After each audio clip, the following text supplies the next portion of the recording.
I'm Baratunde Thurston, coming to you live from Los Angeles, California.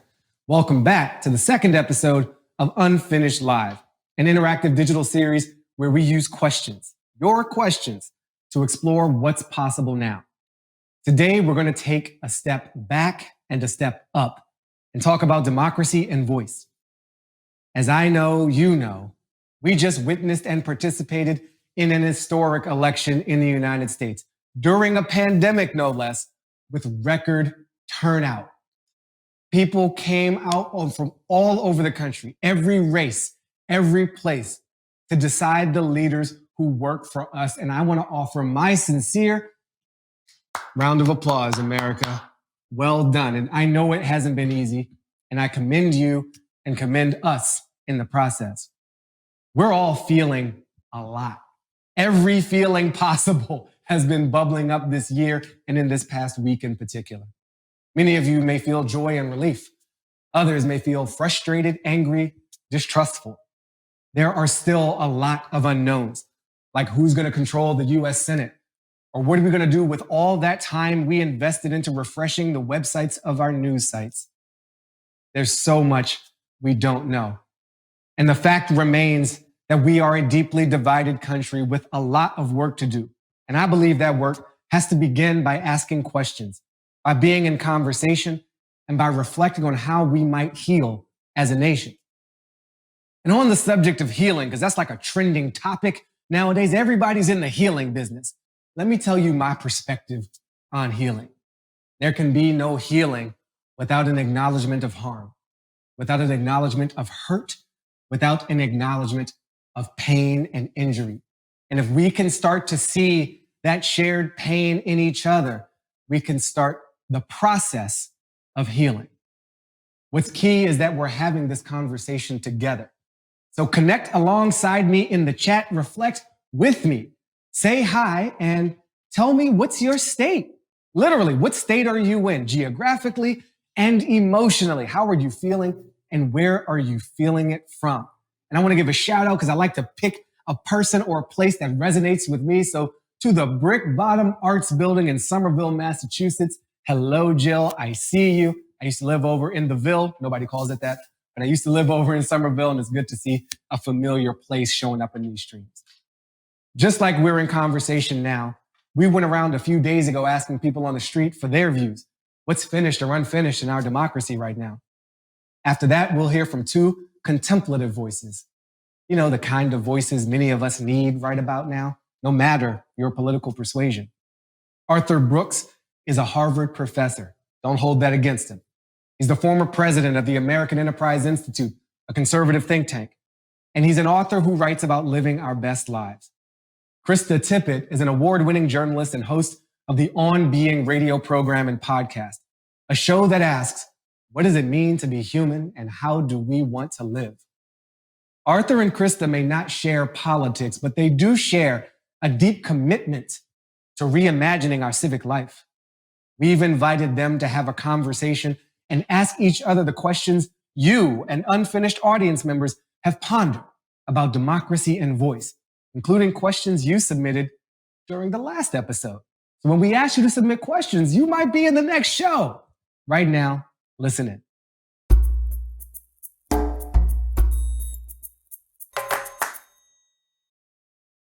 I believe that patriotism is unfinished, but I believe it's in a tough place right now. It's hard to be patriotic whenever the country that you're supposed to be patriotic for is in such disarray. Because if you don't have patriotism, you don't have people that are willing to go on the front lines and die for our democracy and who we are. Patriotism finished.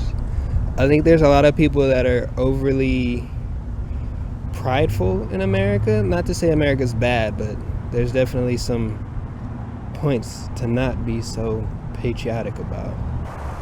It's used to separate people instead of bringing them together. Patriotism is unfinished, but not in the extreme case, right? So not in the sense of you discriminating against somebody from other country like myself, right? You should be proud of where you come from. Politics at the table. Finished. Finished. Yeah, I don't see no reason why even discuss politics at the table. You're eating with the people, you should just enjoy them. I think it's unfinished. I mean, especially with the new generation. I have 2 daughters, and it amazes me even at 14 and 17 how opinionated they are. Finished and unfinished. We need to educate maybe elders as well in the way that the younger people are feeling about these circumstances, but also, I don't know, it creates tension. Yeah, politics at the dinner table is unfinished. Like, we're going to be having uncomfortable Thanksgivings now till the end of time. Thanksgiving should be interesting this year. Let's just put it that way. Civility. Civility. Civility.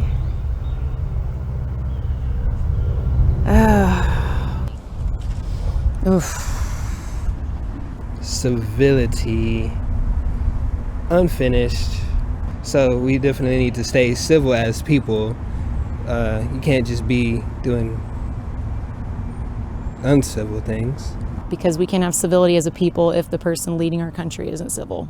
I think that there are still good people, and I think that there are a lot of civil people around, and just what happens is people who are uncivil are louder. I just have to believe that it'll never be finished. And I know a lot of wonderfully civilized people that have a lot of magnificence that has come out and goodness that has come out of this time. And that's what I choose to focus on if I can.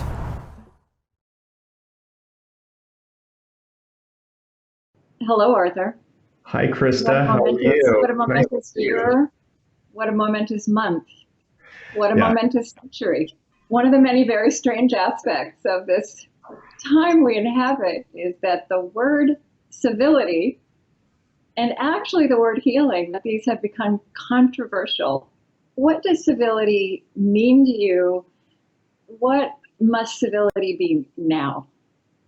You started off, I think, correctly. You said, civility has become controversial. And the reason is because we have this misbegotten idea that the mark of moral courage is showing sufficient outrage toward those with whom we disagree. And that's completely wrong. I mean, it might be a good thing to do. But the truth is that moral courage comes not from standing up to the people with whom you disagree. It comes from standing up to the people with whom you agree on behalf of those with whom you disagree. And that actually, for me, means it's true that civility is controversial, but it's controversial in the other direction. It's not that it's too weak because we should be more outraged. On the contrary, I just think it's too low a standard for good people, for people that actually want to build a good country and a better world.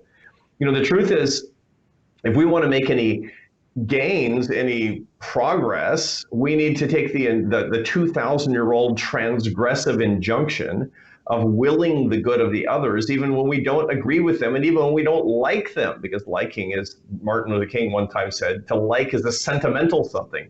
We need the iron will of love. Do you agree?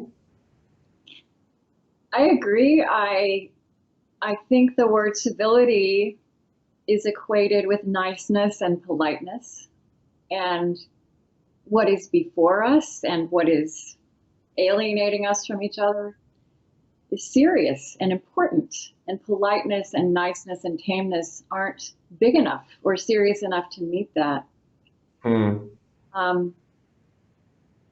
But that obscures the large question before us, which is, how do we share life?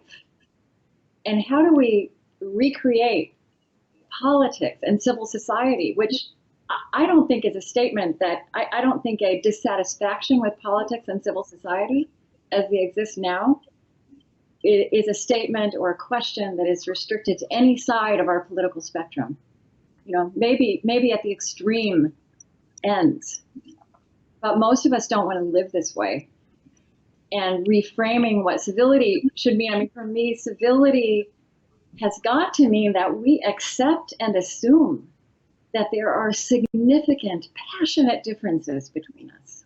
And you made a point that I really agree with deeply just a second ago, which was that it's important that we hold on to passionate differences while being actually able to be civil to one another, or I would prefer to love one another. I mean, that's what the best relationships are able to do.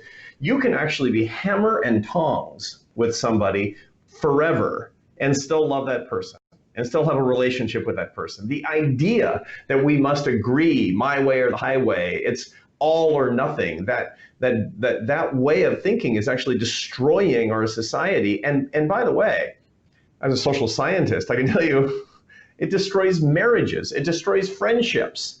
This is the reason that 1 in 6 Americans have stopped talking to a family member or friend going back to the 2016 election and getting worse through the 2020 election. We can do a lot better, but it actually, it sort of raises the next question, doesn't it? Which is the how part. You know, how do we, whether it's civility or love, how do we love our political foes? I think that we possess deep intelligence on what love actually is about, how it actually works in life, that we don't apply in public life. And so I think actually the answer to this question is more readily at hand than we imagine. You know, Martin Luther King Jr. was constantly criticized for talking about love, and he said, I am going to keep talking about love, and he said, I'm not talking about emotional bosh. I love that, because that's mostly how that word is understood. I'm talking about a hard, demanding love. Mm-hmm. So if I think about what are the ingredients of love that might apply to our public life, I think, what are the ingredients of love as we live it? And we know so many things about love that fly in the face of how we're behaving with each other right now. Love is so in our most intimate relationships, love is very often, perhaps most often, not about how we feel. It's about how we are present. It's about small routine actions. It's also not very often about feeling perfectly understood or perfectly understanding or agreeing with the other person.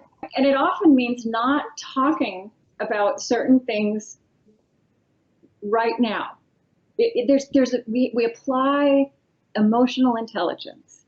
And I think that a lack of emotional intelligence in our public life writ large, it's perhaps the most urgent thing that we have to rectify. And we have to rectify it whatever is happening in the White House or in Congress or in our media of choice that we're mad at. I'm very mad at my media of choice right now. But we can start behaving like grown-ups and modeling that for our children in our neighborhoods, in our communities, in the civil society, on the ground on which we stand. As I watch that map of our country on election night, you know, the goal was to get to filling in every state with red or with blue. But what you saw as they pulled the camera out or in is that this is an illusion. There are no red states and blue states. Like, these lines of fracture run through all of our states. They run through our counties, and they run through our families. So the other side that we turn into a caricature is much closer than we think, and much more contradictory, and perhaps just as maddening as before. So in just the little time that we've got left, Krista, let's see if we can make a suggestion for everybody watching us on the one thing they should not do at the Thanksgiving table that they might have done otherwise that would make things worse, such that they can leave the Thanksgiving table and the Thanksgiving dinner with things better. So what's the one thing to not do? Well, what do you think? I want to hear your answer. Well, my answer actually, believe it or not, it actually comes from the brain science research on how people perceive each other. And, we have a million ways to read the emotions of other people, and most of it is not verbal. And when we perceive that somebody's treating us with contempt, with disdain, that's basically somebody saying to us, I hate you because you are worthless and what you're saying is worthless. The number one way that we convey that to others unintentionally, okay? And this is what John Gottman, who's one of the greatest marriage therapists ever, he says he can tell if a couple is going to be divorced within 5 years with something like 97% accuracy. You know what he's looking for? Eye rolling. It's the love killer. Why? Because it says, oh, that is the stupidest thing I've ever heard. And it's a habit. Now, look, I have young adult children, so they roll their eyes so hard they're going to fall backwards in their chairs. But when somebody is your peer and owes you love, and you say something that you really believe and they roll their eyes, that kills the discourse, that kills the communication, that cuts the bonds of potential love that we're trying to foster. And so my very practical suggestion, it's just as practical as it can be, is vow to yourself that no matter what you hear, you will not be sarcastic, you will not be derisive, you will not be dismissive. And most of all, this Thanksgiving, it will be a no eye rolling zone. And if you make that commitment, Thanksgiving will be better and we'll make progress. Yeah, I like that. I can't prove this, but I think it's true that no human being in history has ever changed because someone told them they were stupid. And we all need to confront the question in ourselves of whether we want to keep being right or feeling like we're on the side of right, or whether we want things to change. And I don't think that's a partisan question. I don't think the vast majority of us, to me, the real silent majority, it's all of us on left of center, right of center, who don't want to pass on this way of being political to our children. I think the advice I have is pre-work to your no eye rolling. Ask questions that are really questions. Like, we are so skilled in this, our questions are arguments. Yeah. And we have preordained conclusions. And really being present, really creating that space for relationship, needs real curiosity. Like, when that conversation starts, are you really ready to be surprised? And if you are, that becomes a great adventure. Krista, what a delight it's been to be with you. I hope that you have a happy and love-filled Thanksgiving. And I hope that together we can do this together again, and that we can bring more ideas and we can bring them into our own lives and into the lives of others. Thank you so much. Thank you, Arthur. It's wonderful to be with you.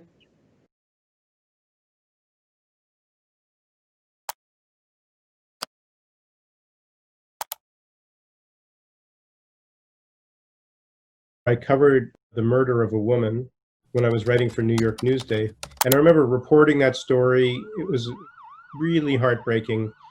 And my editor calling me up at 5 a.m. the next morning to tell me what a great job I had done, because I'd gotten these really extraordinary details. And I actually just felt the opposite. I thought, yeah, maybe it was a good job reporting, but what had I really sent out into the world? And that story really tipped it for me. I thought, you know what? I really have to look for different kinds of stories to tell. How do you help people see the world through the lens of possibilities? What are the options available to people to build a better world, as opposed to what the news generally gives people, which is a sense of what you should be fearful of, what you should judge. I think in general, the news has been harmful in many ways to democracy. It has overwhelmingly told people stories about what's broken, about what you should be afraid of, about who you shouldn't trust. Solutions journalism is simply rigorous reporting that looks at how people are responding to problems and really what we can learn from it. If you're an editor of a newspaper and you've covered, let's say, the opioid crisis in your community, and you've done 20 stories about it, all about the pain and suffering, it begs the question, have you given your community a sense of what their options are to do better? There are other communities that are doing smarter things to prevent overdoses or to help people who have had addictions. And if you give people only one side of the picture, you're not actually activating people to be powerful members of a democracy. In some cases, you're making them feel powerless, and in other cases, you're making them feel hopeless. We've really been the leading organization advocating or advancing for solutions journalism to be integrated into the news in a more systematic way, because that's what people want to do. We're wired to try to fix things. I mean, our brains are adapted to solve problems. Journalism should feed that capacity. So I think that there's a huge opportunity to improve journalism and in so doing to strengthen democracy.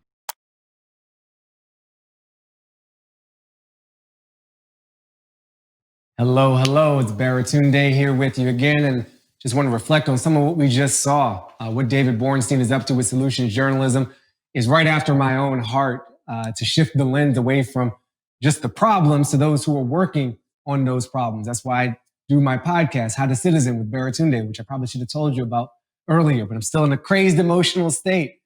Arthur and Krista really took us to some places, I think, of honesty about the type of love we're talking about, not that sentimental, emotional bosh, to quote King, and to ask questions of folks and not just show up with arguments. The states of being that you have shared have also connected. I want to acknowledge Kat in a state of denial. I like that one. Linda in North Carolina, also in a state of grace, which I think goes pretty well with North Carolina, especially because your barbecue down there is very graceful. Consuela from London in a state of excitement and exhaustion. And it's not even her country, but we affect the whole world. Thank you, Consuela. We feel you too. Morgan reminds us on the Thanksgiving front, to be safe, let's do it via Zoom. And we're in a very difficult time in our nation, in the world, in fact, with COVID-19. So thank you for the reminder, Morgan. And finally, Bambi is in the state of Ohio and a state of cautious optimism, which I am sure captures many of us. Now we're going to take a look at how you responded to our first poll. Civility, is it finished? Is it unfinished? 93% of you say civility is unfinished. I think it's pretty obvious it's not finished. So good on you for seeing the same world that most of us see. To the 7%, if you think it's finished, do you think we've completed it? Or do you think it's unachievable, unattainable? I'm kind of curious about that. While we're thinking about civility and what we heard from Arthur and Krista, I'm curious about connecting across differences with strangers or even people in your community and family. Krista's advice to us is to ask questions that are really questions and not arguments. She says to be present and to stay curious.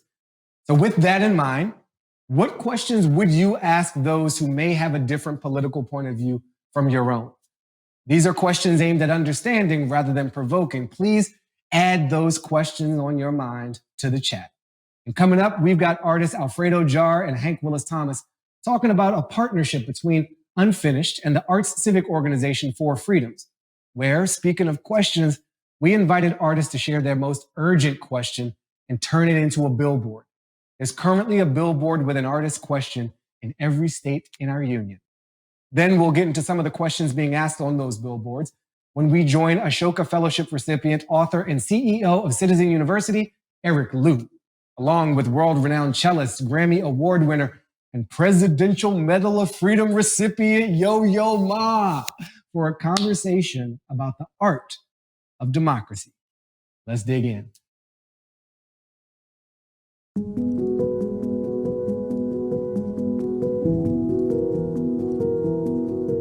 You moved to New York in 1982 from Chile, and you started off as an architect. But prior to that, you'd already been doing situational or public art in Chile. Can you talk about the billboard projects that you did there and what inspired them? I was trying to make art in the middle of a dictatorship. You learn how to speak in between the lines in a poetic, cryptic, mysterious way so that the censors do not know how to read what you're saying. There was no democracy, and I wanted to offer a space of freedom, a space of resistance. The piece that I first saw was a logo for America. Challenged my idea of what art is, where art can be, and what it should say in the public. Public art is perhaps the most deep expression of democracy that exists. And I'm so impressed that you have created Full Freedoms because you have realized that this is what's happened. You are a studio artist and suddenly you create this institution that is really inviting artists to express themselves in the public space. Well, I studied photography at NYU. Only later did I start to really understand the other aspects of your practice. Logo for America and As Usted Feliz, they're the prototype, the original framework this whole billboard campaign is around. You're creating little cracks in the system. Every single public space is controlled by governments or institutions. In fact, you actually have to purchase advertising spaces in order to raise your voices. Our challenge is how do we create ideas, images, words that resist and do not drown in this sea of consumption. With this current project where we're working with over 100 artists doing billboards in all 50 states, we've been given the opportunity to use a little bit of that space to sell ideas, questions, reshaping our notions of the world and where we belong and how we should value. Millions of people across the country will see these billboards. For me, it's an honor to recreate this work from such a long time away from another world. I hope that someday something that I have been a part of will be inspiring hundreds of artists to speak to millions of people at some point when they really need to. So it's really an honor to take part in this. Thank you so much.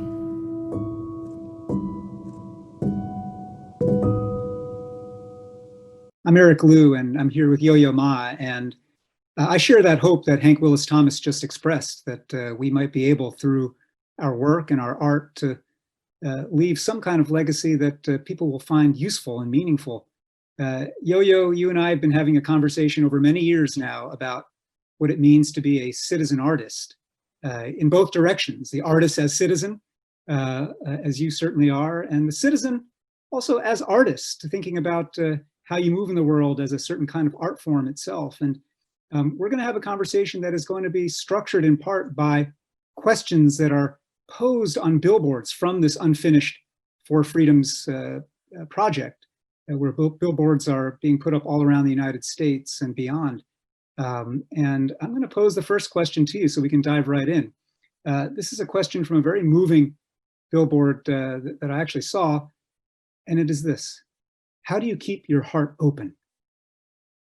That's actually the job of a human being and of a musician. The heart is a muscle. And if you don't use a muscle, it atrophies. The brain, in a way, is also a muscle. And I think you can't just keep your heart open all the time. You do have to check in heart and brain together in equilibrium, so that you basically, you feel things, you intuit things, but you also analyze things. And if you do both back and forth, you have the greatest chance to keep your non-judgmental side active, which is some people call beginner's mind. A child is full of wonder because everything is new, is for the first time. And we treasure that as adults because, oh, it's so wonderful because a person who is in a way innocent from or free from judgment can actually see a different view and a different world that actually that we can compare to with the, the analytical mind. But I'm curious how you came to this open heart, open mind citizenship idea. What was it? Did it come through experience, from studies? Because right now we're going through a lot of pain. And so what can we do with all this pain? We've got to first let it flow. So much of what is dysfunctional in our politics right now is basically pain displaced, pain suppressed, pain unnamed, pain unseen, unrecognized. I think the first thing we've got to be able to do is actually create a sense of permission to name that pain. And what we can do with it then is actually direct it, give it a conduit. Once you've actually decided to name it, it's not then a matter of just putting it on the table and admiring it.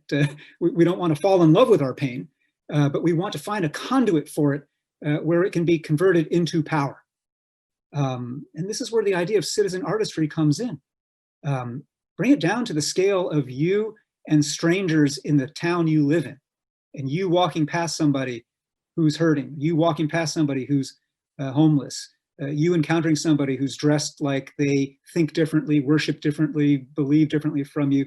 And the question is, am I going to make a micro choice right now to actually not pass my pain onto this person and judge them harshly, but actually imagine if I'm hurting, they're probably hurting too. And is there an opening I can make here for us to rehumanize each other?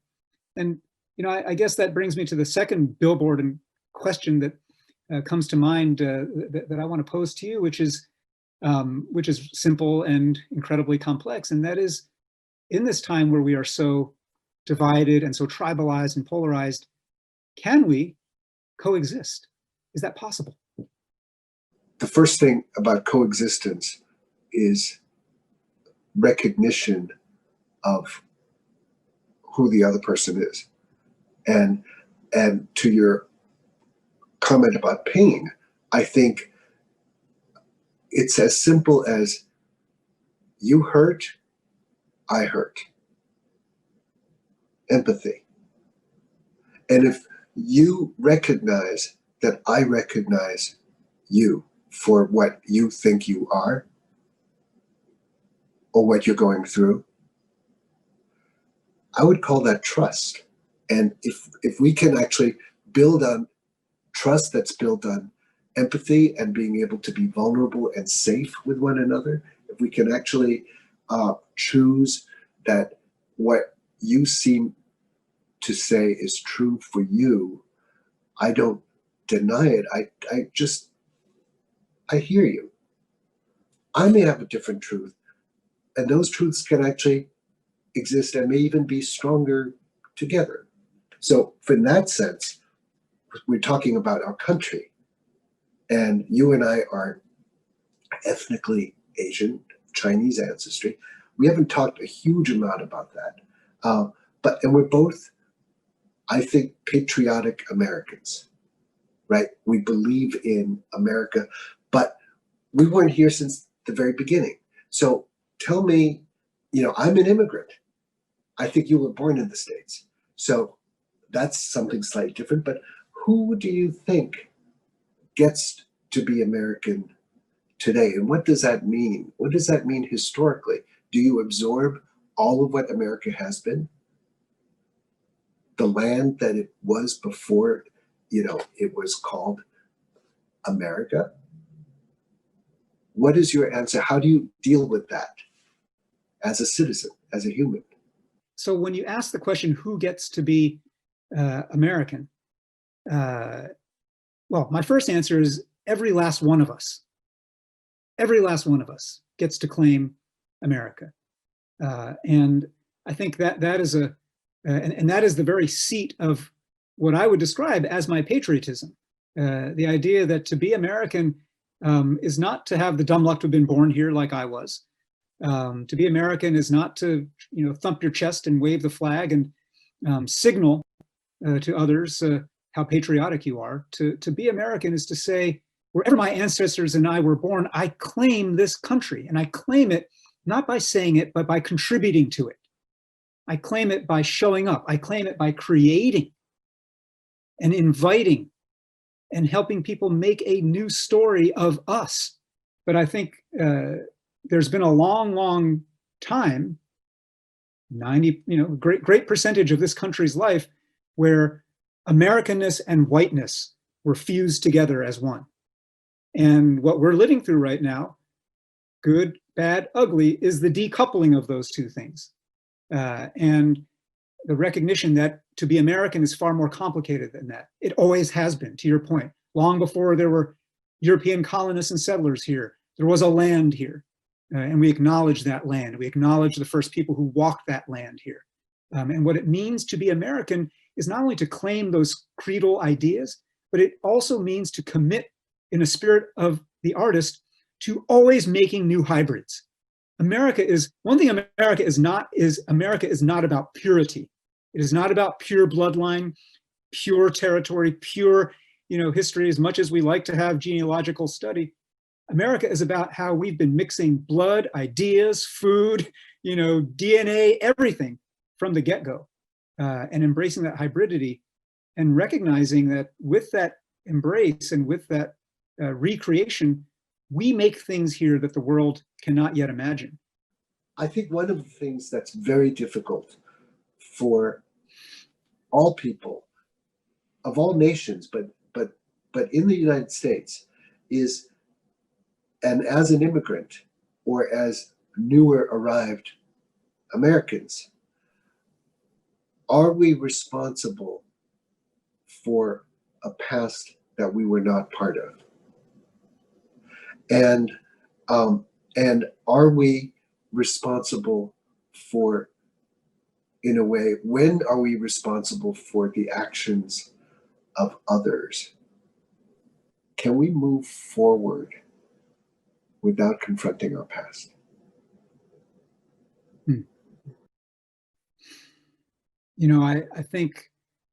I think it is absolute. I think the only way to move forward as a society is to confront that common collective past in its full glory and sordidness.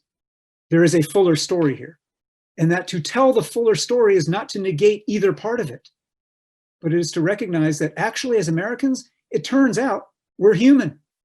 It turns out we have both better angels and inner demons. And it turns out we are capable at different times, and we are capable at the same time of expressing them. And so if we're ever going to move forward together as a hybrid nation, as a country that is in fact trying to do something rather audacious in human history, and that is to be planet Earth's first mass, multiracial, multi-faith democratic republic. Ain't been done before, right? We're trying it. And the only way that's going to work is if we actually face ourselves and our history honestly, not as a cudgel, but as in the same way that you were saying from the beginning, a way of holding beginner's mind, beginner's heart, taking responsibility. I didn't enslave anybody, and neither did you. And yet we are the beneficiaries, both of us, of so many different parts of our society and institution that were built upon discrimination. And so you can't take the good without owning the bad. And what it means to be not just an American, what it means to be a grown-up. I completely agree with what you're saying, that the best of what we can be is to be really honest with one another about everything. One thing that I love about something that we do very naturally to people we see on the street, airports, who are in the military, we go to them and we say, thank you for your service, right? We don't know what they're doing in the military, and I know that, and it doesn't matter whether you agree with the policies of whatever, we thank them for what that they are willing to put themselves through. Or we thank anybody who has gone through hard times. We go to people who we know whose towns have been devastated because, industries pulled out, but they're proud of what they've done, of this is their country. And somehow we just want to acknowledge what they have contributed to everybody's welfare. And I think there's a universal wish for every human being that we want two things. We want to be special, and we want to belong. And if we can live with the contradictions and acknowledge that they exist, and realize that we are living the American experiment, our nation was invented. It is a creative, evolutionary thing. We call this the American experiment. Our coins say pluribus unum, which is out of many, one. That's embedded in our national DNA. And so, in that sense, we can go back to basics. We can go back to our originalism and say, yeah, let's live that. Let's make it one. And then we can move forward. And in making it one, it's the one, in the Whitman sense of, I contain multitudes. One contains the whole, and the whole of who we are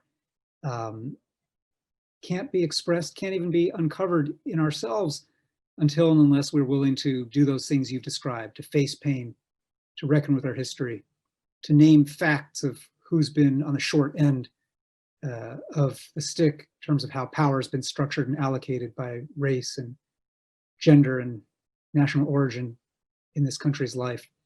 And then as we do that, to recognize still, as you said, that we're trying to make this thing work together. And I love what you said earlier, Yo-Yo, and I will close with this line. Thank you for your service. And yours. It's great to see you. It's great to see you, my friend. It's great to be with you. Really.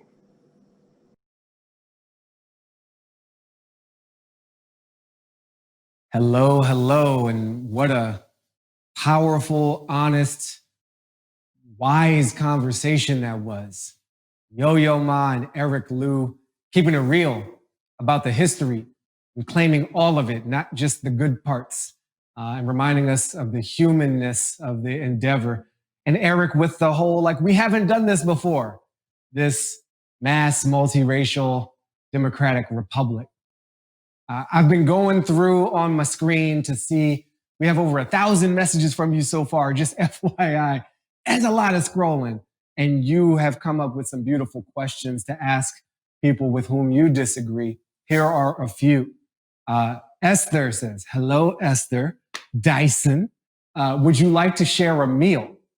That's a big question, because then you gotta follow through with the meal. You know what I'm saying? It's not just rhetoric at that point, somebody's cooking.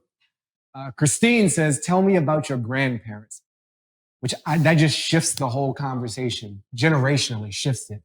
Karen says, what keeps you up at night? And Justine asks, what do you want for your kids? Gwen offered up this, what is your greatest fear and your greatest hope? Thank you for engaging in this. Keep adding to it, screenshot it, and then use it. There are many of us who need these conversations to happen. And if you're in a position to have them, these are some very helpful tools to get them going lovingly and curiously. Next, we're going to try something different. As I said, this election had the highest voter turnout in modern history. Through hurricanes and fires and attempts to make voting harder, which no true believer in democracy should ever do. And of course, the pandemic. To see people show up and show out for democracy is really great. And for some folks, this was the first election they ever voted in. Can you imagine jumping into the deep end of the democracy pool in this election? Welcome to the club. I'm sorry, it's crazy in here. We spoke with a group of first-time voters across the U.S. the day after the election to find out what made them participate, what their experiences were like, and where they see things going now. This piece is brought to us by Georgetown University's Institute of Politics and Public Service and pollster Kristen Soltis Anderson, author of The Selfie Vote. Let's take a look. Each of you is here because you said that this election, you voted for the very first time. And so I want to hear from each of you, what was running through your head and your heart in that moment? During the voting, I was just kind of anxious to get it over with and get my voting done and counted. Putting it in the envelope and putting it in the mailbox, it was really exciting, and it made me really excited for the future, and it made me feel important. Even though it's just one vote, it all matters in the grand scheme of things. Well, I was really excited because it was my first time, so actually going there and everything, I thought it was going to be a fun experience. I thought the process of voting was gonna be like complicated and like choosing who you want and who you don't. But after the whole process, I felt pretty calm and pretty, responsible with my decision. Filling it out and casting it, leaving, I was just like, okay, I did my part. That was it. It's kind of just something you do. I was a little bit cynical because I didn't really know if it would matter or if it was kind of for a show, if that makes sense. So I felt like pretty excited that I was doing it, and then like slightly worried that if like everything was like filled out correctly. Did you go in knowing how you wanted to vote on everything that was on that ballot, or were there some things where you were making up your mind in that moment? So I did a little bit of research, but I also just stuck with my party and voted consistent. I looked up my ballot before I'd gone in, so I generally knew exactly what I was voting for and who I was voting for.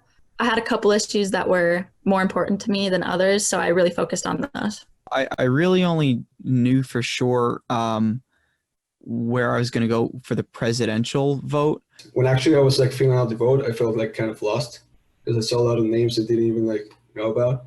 What would have made it easier for you to feel like an informed voter on everything that was on that ballot? I think it definitely would have been easier if I could just have the facts and then make my own decision rather than listening to somebody else make their decision for me. Did you ever get contacted by anybody? I actually got a text message from one of the parties, and it was kind of distasteful. Not the message itself, but the act of sending me a message trying to persuade me into doing something I didn't really approve of. And I also got a lot of mail. I actually did work on a campaign as an intern doing like the social media stuff. And last week they made us like call people doing phone banks. Did you enjoy the experience of doing that phone banking, of calling people and talking to them? Not really, because I mean, it was like like 50 calls. I would get like 3 of them answered, and like they would like hang up or be like rude. Well, I want to step back now and think about our democratic system as a whole and ask a pretty big question, which is, do you think your vote mattered? I would like to believe so personally, but I can only do my part. I think it does. I think it's just in the act of it itself, maybe not the vote. That's important, just showing that like younger people are voting. I heavily do not agree with the winner take all electoral college system. I think that's totally broken and needs to be reformed because in that sense, no, my vote did not count. The candidate got nothing from me. Amelia, how about you? Do you feel like your vote counted? I do, because I think that'll help motivate me to vote in the future as well. I think it's kind of easy to think it doesn't, because in the grand scheme of things, one vote, if I didn't vote, it wouldn't really make a difference. But I think if everyone had that mindset, then it would make a difference. So I definitely do think it counts. My state is definitely the furthest thing from a swing state, and I don't necessarily agree with everybody else.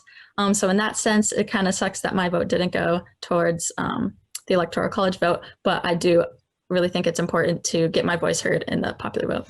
Do you think the fact that you voted means that the people who are in office are more likely to listen to someone like you or folks in your generation? If you're not going to vote, then there is no voice to be heard. So I feel like voting definitely, even if it is just a small percentage, it definitely helps get your voice and your opinion out there and help select people that matter to you. Do you think that democracy is working for your generation? I think there is definitely issues there. As mentioned before, like the electoral college, I think it's a very outdated notion. The voting system is kind of outdated. If it was for me, I would like more if it was more like the popular vote. But I also feel like people my age have had so little exposure to politics and government that sometimes they feel discouraged. Any things that you would change about our elections system and how we elect our leaders in this country? What would you change if you could change anything? First off, in education, I would set like a priority that you need to learn about your government and how it runs and how to be an informed citizen, because I think that's most important out of anything. I feel like it should be claimed a national holiday and that everyone should get off of work. Are there any, people, groups, institutions that you think you might not trust as much when it comes to democracy, or who are maybe making it harder for the system to work the way it's supposed to? I think the number one issue is media bias. You can go on one news channel, they're telling you something, and then you flip to an opposing news channel and they're literally telling you the exact opposite. You've got to really like do your work to find a media source that you feel like is Yeah, right it's down tough. the middle and trustworthy. It's difficult because like our nation is very polarized, and it doesn't help that you go into separate echo chambers and get all riled up. People are questioning whether they want to be friends with me or not based off of my political opinions, which I think is pretty dangerous to do. Are there any of you who do think, yeah, maybe I can see myself running for office one day? Sometimes I like have the passing thought like, oh, maybe I should do this. So I might just stick to being more like an active member of society rather than running for office. I definitely see myself running for office. I mean, presidential would be nice. Obviously, I have a long ways from there. I'm so glad that you all decided to participate in the process. Congratulations on doing that. It's a really big deal. And thank you all again for participating.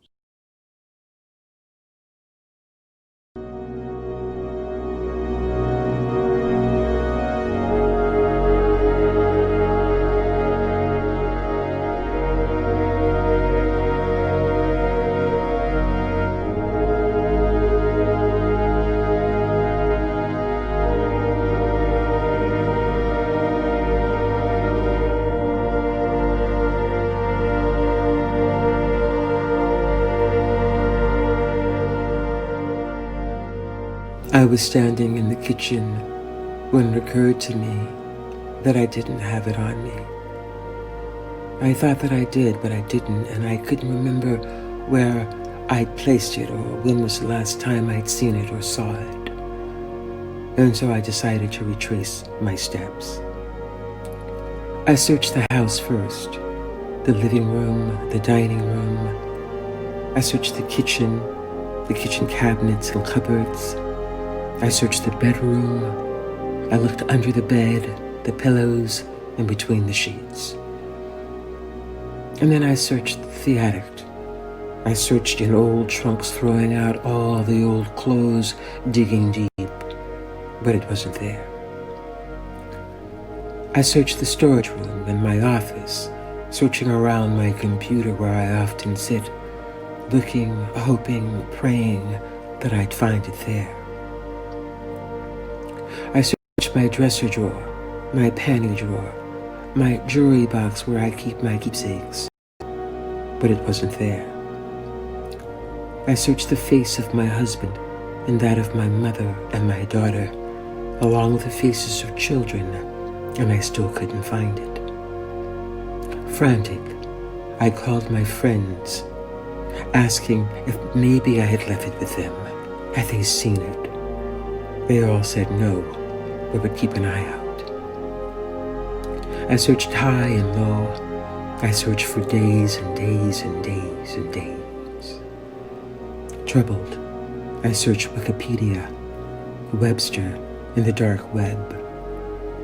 I searched the Constitution, newspapers, podcasts, journals, and op-ed pieces. I called congressmen and women, senators and state representatives, but they had no idea.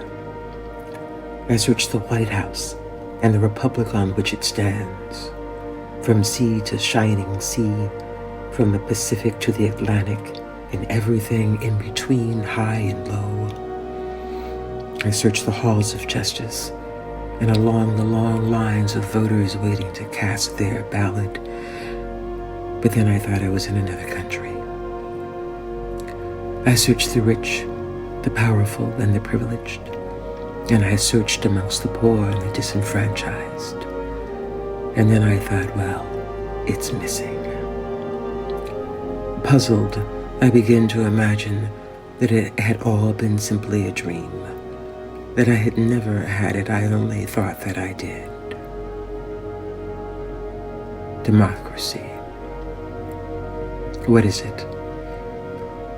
Is it real or an illusion?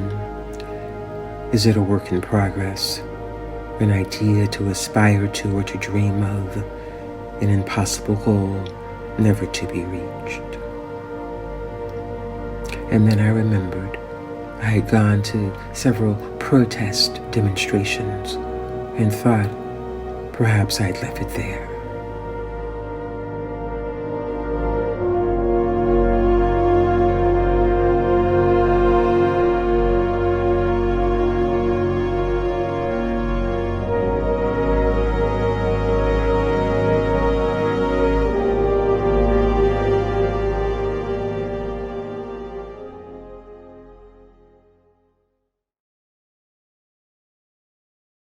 What you just saw is a film from Carrie Mae Weems, brought to us by the Cultural Arts Center known as The Shed.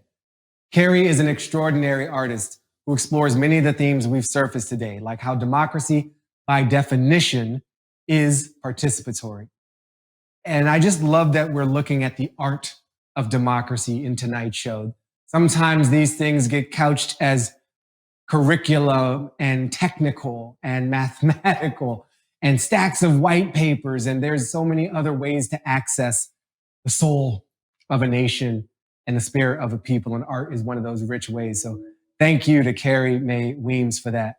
I want to get you involved in the conversation and hear what you had to say. Before I get to the Electoral College poll, though, I got to call out some beautiful comments that I've seen in between. Eric Liu is a national treasure, says Elizabeth Franklin. I totally agree with you. We should wrap him up in bubble wrap and keep him safe for all time. Phyllis Caldwell says, as a 60-something, listening to these first-time voters reverses any episodes of pessimism. We're in good hands. That's why we put them there. Oh, yes, yes, yes. And Kayla M. writes, the brokenness of our country's past is not our fault, but our healing is our collective responsibility. Really powerful words, Kayla. Thank you for that. Now let's see what you had to say in response to our second poll about the Electoral College. Is it finished or unfinished? And the numbers are in, and 68% of you say it is finished. That is a veto-proof majority in the Senate of you. I'm with you. I would love to just count this as a constitutional convention right now, and let's do away with the slave era framework for diluting power. But I'm not in charge. We've got to do this together. With such polarization, I've been seeking wisdom and insights about where we go from here. We're such a divided nation right now. And I wanted to hear from some voices who think deeply about civics, faith, and how we actually make progress. So I am super honored / stoked / lit / everything good to bring us the Reverend William Barber, a minister and activist who serves as president of Repairers of the Breach, co-chair of the Poor People's Campaign, and a member of the national board of the NAACP. Interviewing Reverend Barber is Now This News senior correspondent, Varsha Sharma. We'll get into that conversation right after this. With all that's going on in America, when can the healing begin? Good question. I don't think the question is when healing is going to begin. I think it's if healing is going to begin. I think the healing can begin in America when everyone takes a look at themselves and see what they want the change to be. I believe that healing can begin anytime if healing is something that people want to do. The divisions, even within my own family, are just so deep. How is that multiplied across the country? In these recent times, it seems like the people's voices are really being suppressed. America will not remain America if this continues. We also need a participatory democracy, making sure that our communities are just and using our voices on a local level. Healing, put people back to work. With any sort of healing process, the healing is going to be slow. Probably not before I'm 6 feet under. It's been such a long time. It's been hundreds of years and there's still inequality in the world. Democracy in its current state, it don't work. People are quite tired of the daily divisive talk. Get exhausted. I feel like we forget that we're all on the same team. We have so much more in common. Like if you look at nature, healing is cyclical. There will be a death, but there can be a rebirth. In American history, there have been periods of time when we've been profoundly divided. And I think one of the things that's special and beautiful about America is the ability to reinvent itself, to regenerate and become something new and better that is closer to its founding ideals and that fixes a lot of the problems that existed in the previous era. I believe there can be some revolution. You have to fix what you can. You should cry more when you need to cry, and don't hold back your emotions. What's wrong? How can we avoid this from ever happening again? Democracy takes work. It takes heart. It takes a tremendous amount of patience. You have to fight from here.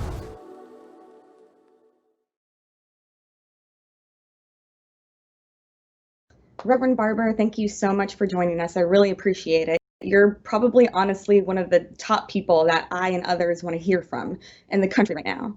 In his first speech as president-elect, Joe Biden talked about healing for our nation. He ran on that as a big part of his campaign. And I would just like to hear from you what you think actively that looks like right now. What do people need to do? Well, thank you so much for having me. And, you know, in the Poor People's Campaign, a national call for moral revival, we contacted over 2.3 million poor and low wealth infrequent voters.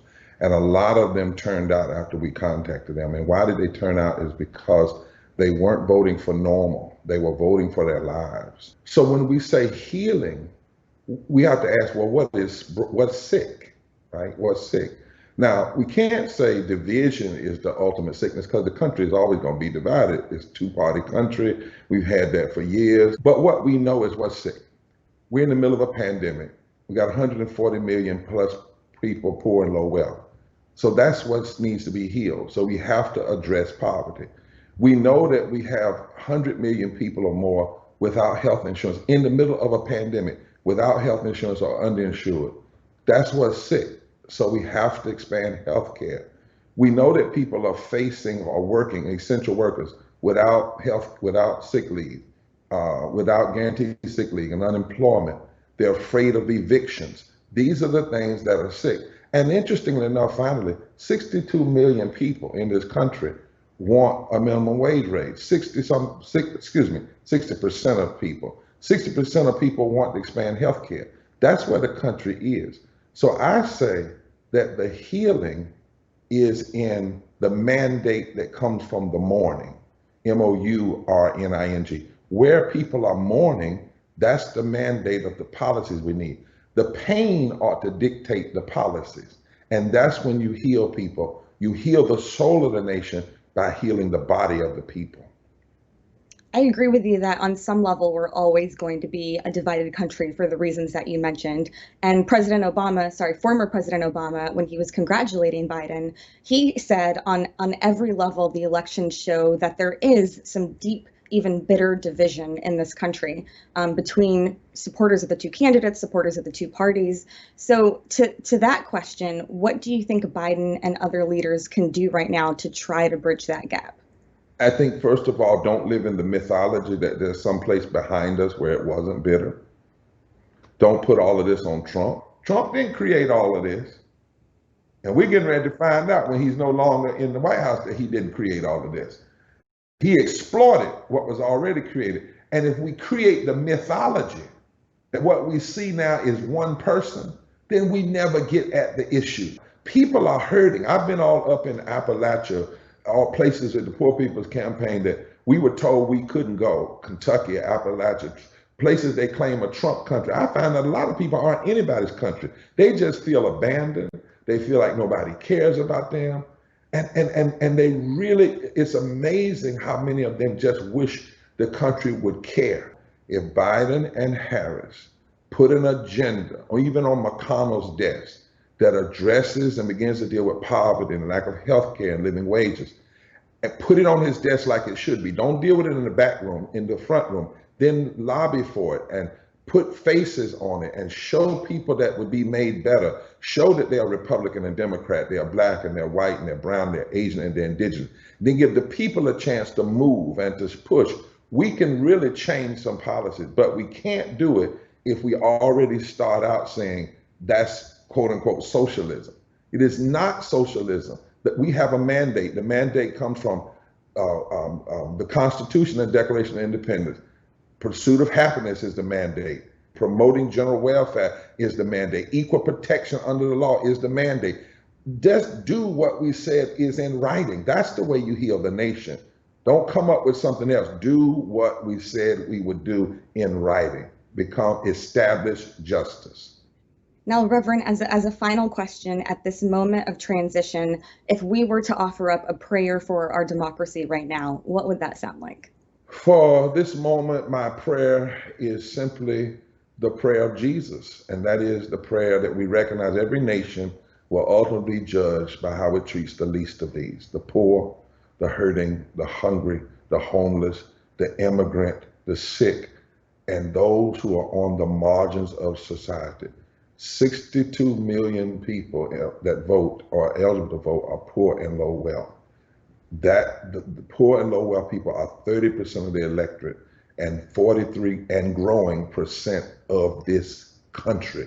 You cannot leave nearly 50 million, 50% of a country unaddressed, untalked about, and their issues undealt with. But if you deal with those issues, then we can become truly one nation under God, indivisible, with liberty and justice for all. But it's going to come through poor and low wealth people and lifting the rejected of this country. My prayer is that we don't stay stuck in these puny arguments, but we talk about what's right and what's wrong, and we talk about loving people and caring more about people than we care about corporations. We don't treat corporations like people and people like things. Instead, we see all of us as creatures and creations of God, and we lift from the bottom.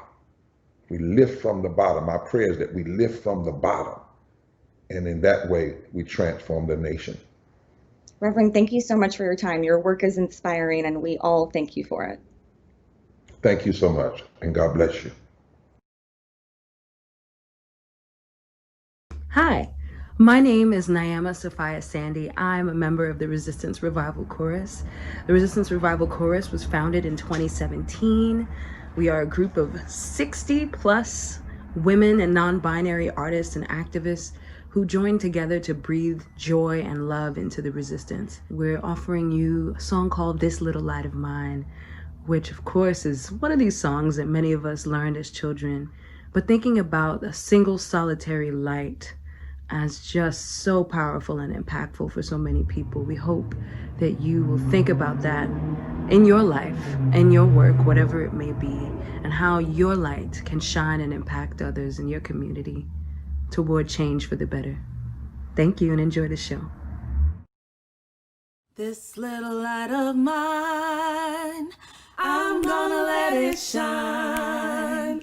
This little light of mine, I'm gonna let it shine. This little light of mine, I'm gonna let it shine. Let it shine, let it shine, let it shine. Deep down in my heart, I'm gonna let it shine. Deep down in my heart, I'm gonna let it shine. Deep down in my heart, I'm gonna let it shine. Let it shine, let it shine, let it shine. All around the world, I'm gonna let it shine. All around the world, I'm gonna let it shine. All around the world, I'm gonna let it shine. Let it shine, let it shine, let it shine.